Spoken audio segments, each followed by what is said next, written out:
Welcome to another edition of the Fans Week podcast, also on medium waves 1575 kilohertz. From Paris, I'm Jessica Carter-Wilson. French media serves Love Buffet, Deneuve, Baye, and Lescure on a never-ending tabloid tasting menu.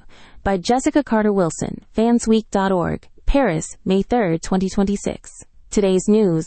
A leading French weekly ran an editorial that framed a supposed 8-year romance between actress Nathalie Baye and media mogul Pierre Lescure as a discreet footnote, while simultaneously declaring that Catherine Deneuve and Baye had both fallen for the same man.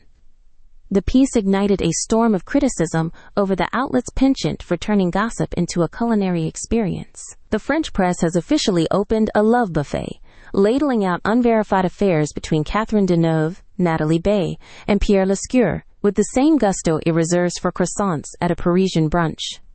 The result is a plate so over-seasoned, you can taste the garnish of nostalgia before the meat of fact even arrives. Appetizers of allegation.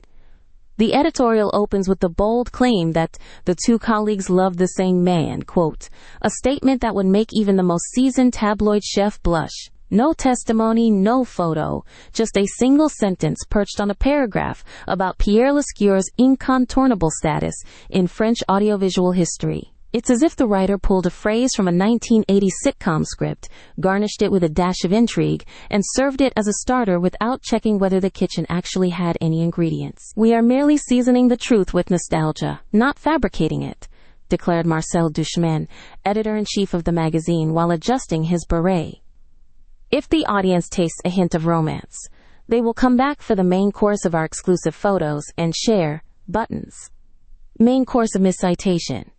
From there, the piece saunters into a full-blown analysis of an 8-year relationship that it describes as so discreet it barely existed. The paradox is served on a silver platter. The article calls the affair discreet, while simultaneously granting it Pulitzer-level paparazzi coverage. The logic is as tight as overcooked tripe. An 8-year liaison reduced to a single "did you know" line, then polished with glossy still frames and links to sponsored content. Dr. Lucille Fontaine, a self-appointed media nutritionist, explained, "Our readers have a higher caloric need for scandal than for actual substance. By turning an 8-year love story into an appetizer of curiosity, we keep the audience's appetite whetted without overloading them with the heavy proteins of verification."